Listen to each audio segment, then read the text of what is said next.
हाय, hello, नमस्कार मंडळी. कशा आहात सगळ्या? मस्त मजेत ना? मी दीपाली. माझ्या या मराठी यूट्यूब चॅनलवर तुमचं मनापासून खूप खूप स्वागत. चला तर मग व्हिडिओ ओपन केला तर सबस्क्राईब तेवढं नक्की करा. आत्ता तुम्ही विचार करत असाल की या डाळी का दाखवत आहेत? डाळी दाखवते म्हणजे मी आत्ता तयार करणार आहे ती चकलीची भाजणी. तीही अगदी चुलीवरची, जशा गावाकडं महिला करतात अगदी तशी. आणि हे जे सर्व पदार्थ जे मी तुम्हाला दाखवत आहे, डाळी वगैरे दाखवत आहे, ते मी त्या आपल्या चकली भाजणीत टाकणार आहे. म्हणून त्याचाही म्हटलं एक छोटासा व्हिडिओ बनवावा. कारण आपला आहे तो घरगुती दिवाळी फराळ आणि पौष्टिक लाडू बिझनेस.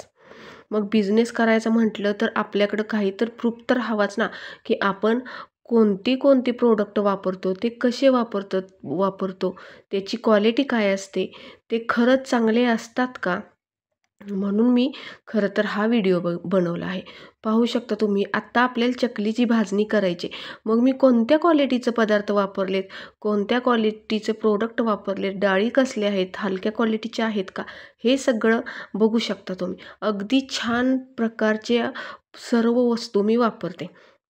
आता छानपैकी एक मोठीच्या मोठी मी विटांची चूल मांडली होती. त्याच्यावरती एक मोठी कढई ठेवली आणि कढईमध्ये ठेवले ते शाबू भाजण्यासाठी ठेवले. पण शाबू भाजलेले ओळखायचे कसे? त्याचा कलर तर बदलत नाही, पण खूप सोपी ट्रिक आहे शाबू भाजलेले ओळखायची. जेव्हा शाबू आपण कढईत टाकतो, तेव्हा तो अगदी छोटा असतो. पण ज्यावेळी शाबू भाजतो ना, त्यावेळी तो जरासा मोठा होतो, म्हणजे फुगतो. मग शाबू भाजला की ओळखायचं की आपला शाबू छान प्रकारे भाजला. नाहीतर तुम्ही गॅस फुल ठेवाल आणि शाबू करपेल आणि तुम्हाला मग ते भाजणी आपली व्यवस्थित होत नाही. त्याच्यानंतर आपण टाकली आहे ती मुगाची डाळ. मुगाची डाळ ही तुम्ही पाहू शकता अगदी खूप आणि चांगल्या क्वालिटीची मी आणली आहे. तीही अगदी छान प्रकारे मोठ्या कढईत टाकली आणि तीही अगदी व्यवस्थितरित्या छान प्रकारे भाजून घ्यायची. अगदी खमंग असे सर्व पदार्थ जर भाजले ना, तर आपली चकली भाजणी ही खूप छान आणि खूप चविष्ट, अप्रतिम आणि खराब न होणारी होते. हा माझा वैयक्तिक अनुभव आहे. कारण की कसं, भाजायला जर आपण कमी पडलो तर आपली चकली भाजणीला जाळी धरते त्या पिठाला, जर जास्त दिवस राहिली तर. त्यामुळं भाजणी ही चांगल्या प्रकारेच भाजायची. आपण पोहे भाजून घेतलं, आता आपण भाजतोय ती उडदाची डाळ. अगदी मंद आचेवर सर्व प्रोडक्ट भाजून घ्यायचे. डाळी आपण जर फास्ट भाजले तर ते करपतात आणि करपल्या की त्यांचा करपट असा वास येतो.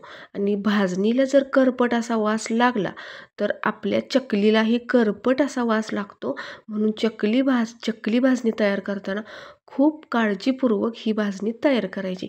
आता आपण भाजली ती डाळ हरभऱ्याची, तीही आपण छान प्रकारे खरपूस अशी भाजून घेतली. तुम्हाला मी हे सर्व भाजलेला व्यवस्थित व्हिडिओ करून दाखवत आहे. तुम्ही आत्ता दिवाळीत अशाच रीतीने भाजणी तयार करा.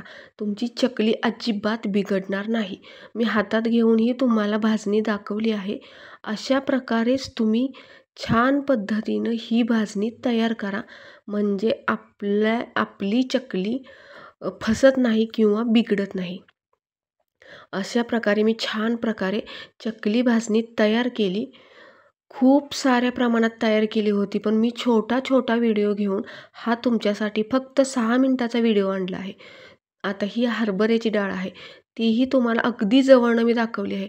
चांगल्या क्वालिटीची जर आपण प्रोडक्ट वापरले ना, तर आपला कोणताही पदार्थ क्वालिटीच होतो, खूप छान आणि खूप चविष्ट असा होतो.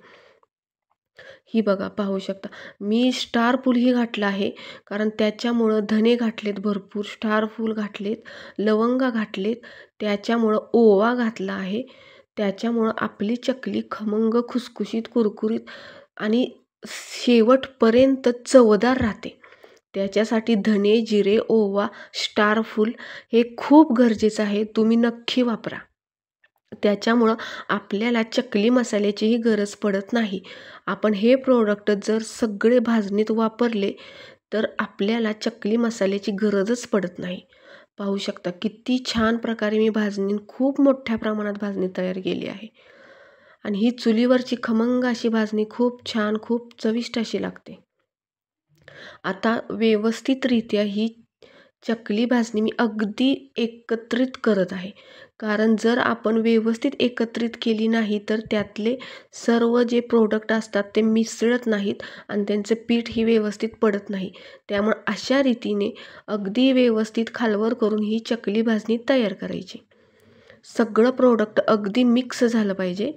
कुठलाही प्रोडक्ट असं एकटा किंवा वेगळा दिसायला नको. त्यामुळं सगळे प्रोडक्ट जे आहेत ते अगदी व्यवस्थितरित्या मिक्स करायचे. मी जसे मिक्स करते तसे. तुमची कमी प्रमाणातली भाजणी जरी असली, तीही अगदी छान प्रकारे अशीच व्यवस्थित मिक्स करा आणि अशाच प्रकारे भाजणी चांगली खरपूस भाजा. आता मी उद्याच्याला माझी चकली रेसिपीही या यूट्यूब चॅनेलवर टाकणार आहे. तीही तुम्ही नक्की पहा आणि तुमची चकलीही अशाच पद्धतीने तयार करा आणि अशाच रीतीने सर्व प्रोडक्ट वापरून भाजणी तयार करा आणि पीठही तयार करा. आणि माझ्या चॅनेलवर जर नवीन असाल तर सबस्क्राईब नक्की करा.